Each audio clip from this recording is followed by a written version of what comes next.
Hello and welcome back to the channel. My name's Robert Aldous and today we're going to be talking all things Ducati. Now, if you grew up in the 80s and 90s, you will have vivid memories of the automotive generation of cars and bikes and posters you used to have on the wall and cartoons that used to incorporate cars and bikes. I remember vividly the Mask cartoon with a yellow motorbike that turned into a helicopter, and Pole Position, I think it was, where you had these incredible cars, don't know what they were, but it was a golden era for supercars, cars and bikes. But there was one bike brand that particularly stood out, and that was Ducati. And this bike brand was always obviously the red, Ducati red. All you saw was Ducati red bikes, and they were the aspirational brand of the time. And the one thing that the brand was completely synonymous for was racing.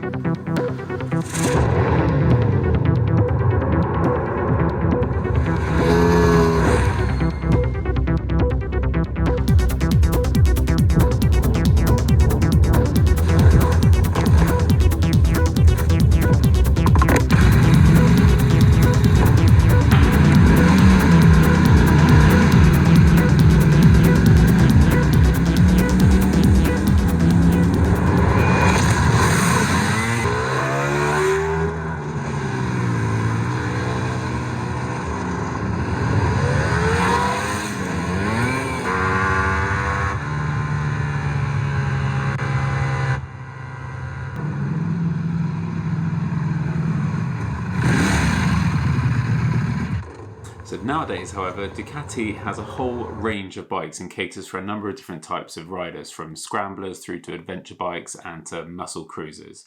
So last weekend at the Bike Shed in London, I was fortunate enough to catch up with Ducati and Kevin Hall, who spent so much time taking me through all the bikes from a perspective of a taller rider, but also understanding what bike would be suitable for me just after a year of riding. So really helpful, and I was really impressed with the service we got from the team at the Bike Shed, and we'll definitely be looking at probably the Desert X when it comes out in a couple of months' time. But here's a quick review, especially if you're a learner or a taller rider, of all the bikes that we managed to look at the Bike Shed last weekend.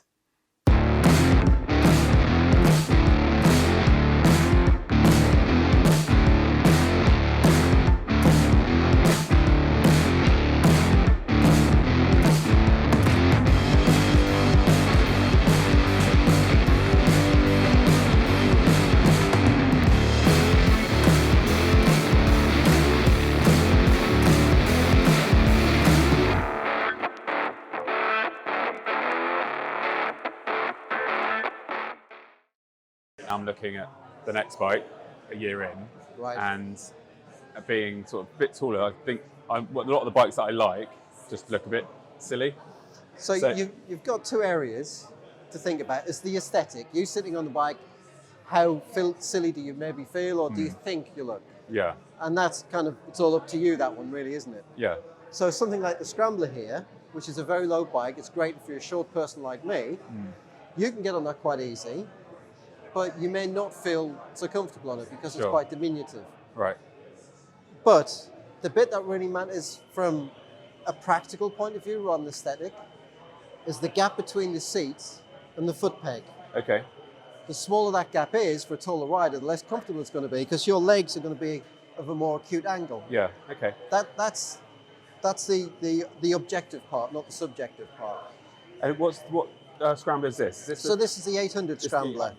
They specifically brought out an 1100 Scrambler as well, which is a physically larger bike. So somebody like yourself would feel a bit more at home on it and maybe feel like you don't stand out so much. Do you have the 1100 here? There's an example over here. Okay.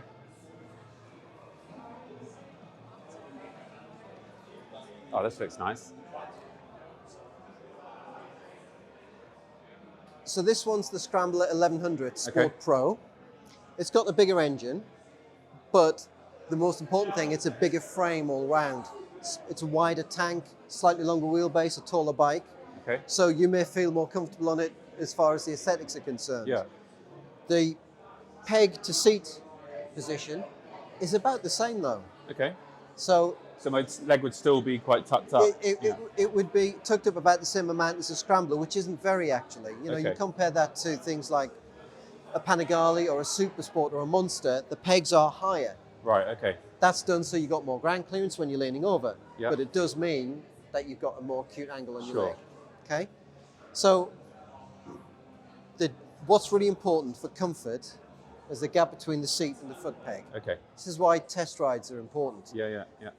If a bike has a massive seat height, you might think it's great for a tall rider. It is when you stood still, but Yeah. if the pegs are high, then it's not going to be any better. One of the most popular bikes Ducati do for taller riders is the Multistrada and Hypermotard range. So that's more into the adventure, sort of The more touring bike. Yeah, the Multistrada Okay. is definitely a sport adventure touring bike, Yeah. but the Hypermotard, which is the other one, is a definite urban bike, Okay. a real city bike. Come and have a look. Yeah. We'll walk past that one to the one that you can sit on. Sorry, excuse me. Thank you.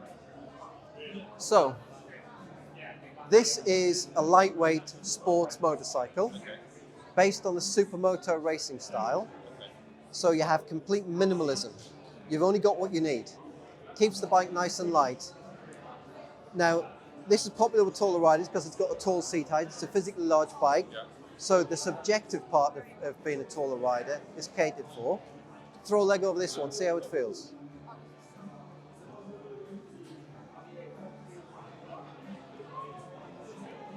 So what's that, about an 860?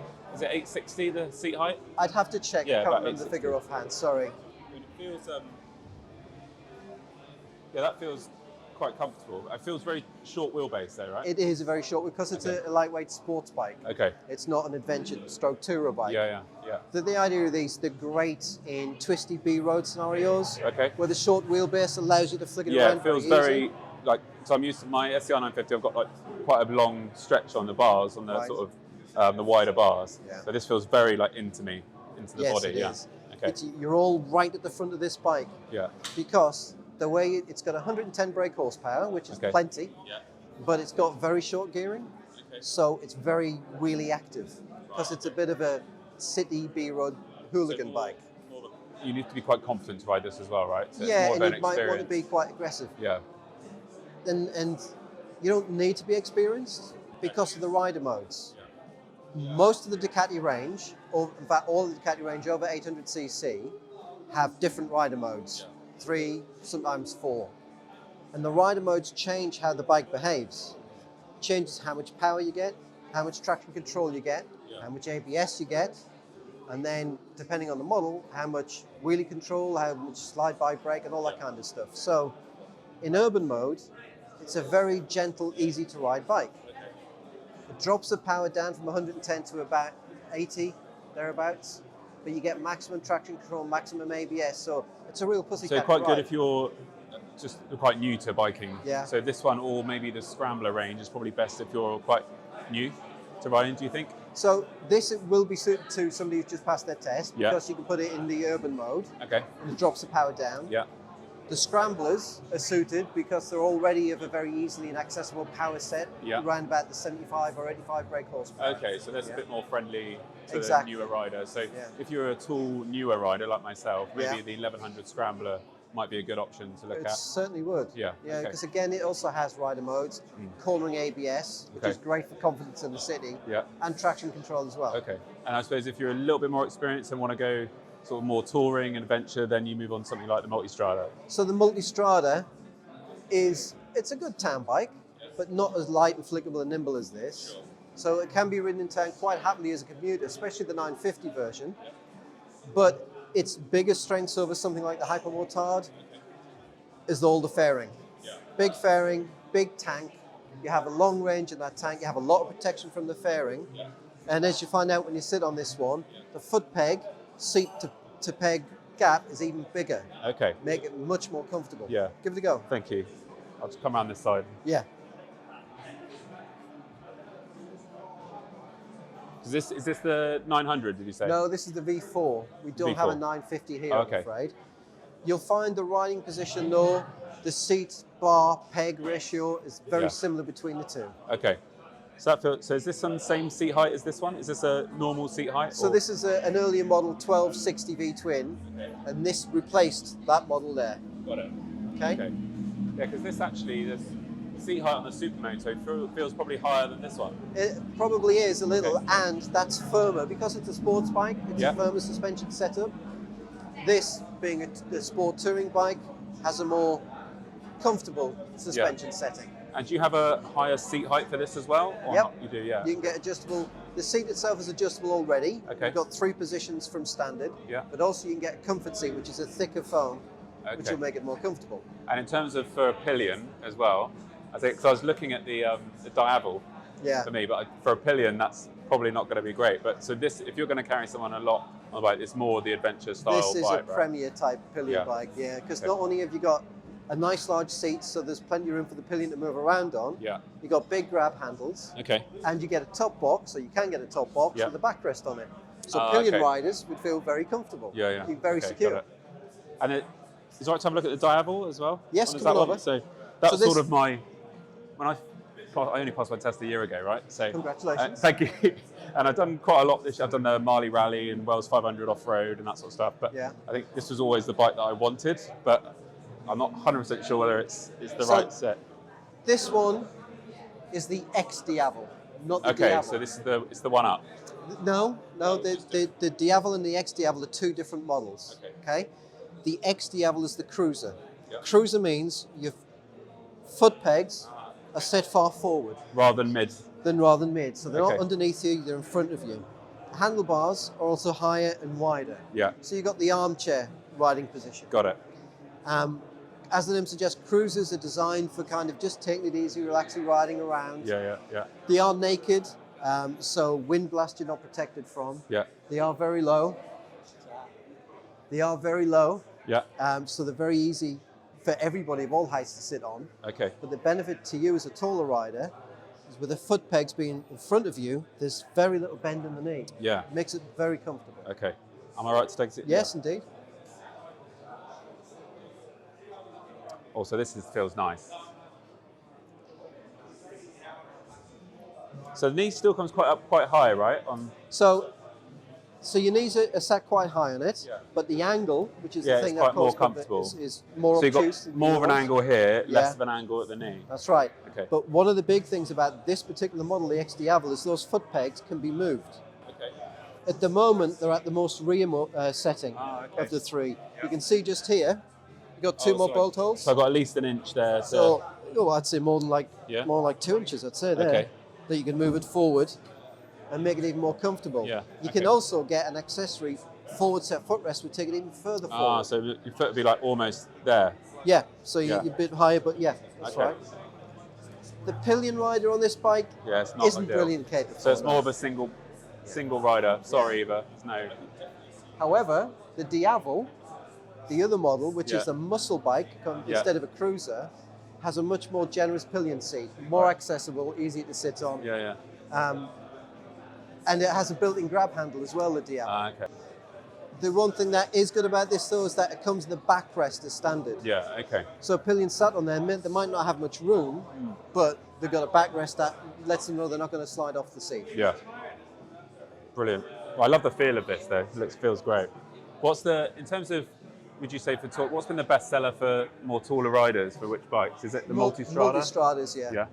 And I think, is the market going more towards that way as well? Adventure seems to be very popular at The the moment. adventure tourer market has been growing consistently for quite a few years. Yeah. Okay.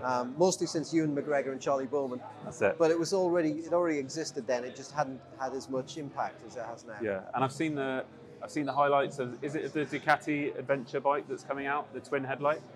There's they've started leaking a bit of information about the new Desert X. Desert X, right? Okay. Yeah. Which is a new model in the Ducati range. Details to be announced soon. Yeah. So it looks quite Africa Twin in a way from the front, but I suppose they said it's influenced by a concept machine they released a couple of years ago at the bike shows, yeah. and that concept machine was influenced by the old Kajiva elephants, Okay. which were Paris-Dakar races, Yeah, full-on Paris-Dakar races. So that's where it's taken its influence from. Yeah, and Okay. Kajiva at the time owned Ducati, so it's part of the Ducati family heritage. Yeah, and it's a bit more sort of Dakar than the Multistrada, isn't it? So the Multistrada pushing more towards touring, and this will come in the sort of adventure bit, will it? Or? Remains to be seen, Okay. because the the current V4 already Yeah. is a very, very capable off-road machine. Okay. If you're going to ride off-road and you want a big engine tourist style to do it on, because you're going to be covering lots of road miles as well, the Multistrada V4 is probably one of the best you can get. Yeah. The new model is going to have the 950 engine in it. Okay. And exactly how much focused it is practically on off-road riding, and how much is just a styling tribute, we don't know yet. Okay. We'll have to wait to see. Well, thank you very much for your time. Very Really well. appreciate it. I hope it's helpful. Yeah, really helpful. Thank Excellent. you. Yeah, great. Thank you. So I hope you found that useful. I was really, really impressed with the range, and it was really nice just to get some one-on-one time with Kevin to take me through all the bikes. For me personally, I think that the Diavel is still my favourite bike to sit on. Immediately when I sat on that bike, it just felt right. And if you can move the pegs, then fantastic, especially if you're longer in the leg. But I'm really, really intrigued with the Desert X that's going to come out. I did the Wales 500 a few weeks ago. I think that's where I want to go, potentially as a rider. And I think that bike would be might be a really good option, especially if I'm looking at something like the Tenere 700 or the Tiger 900 as options as well. So I will do something more about the Desert X, and hopefully I'll get to see that and do a test ride on that. But I hope you enjoyed this video and found it useful. Like if you haven't done so already, subscribe, and I will see you in the next one.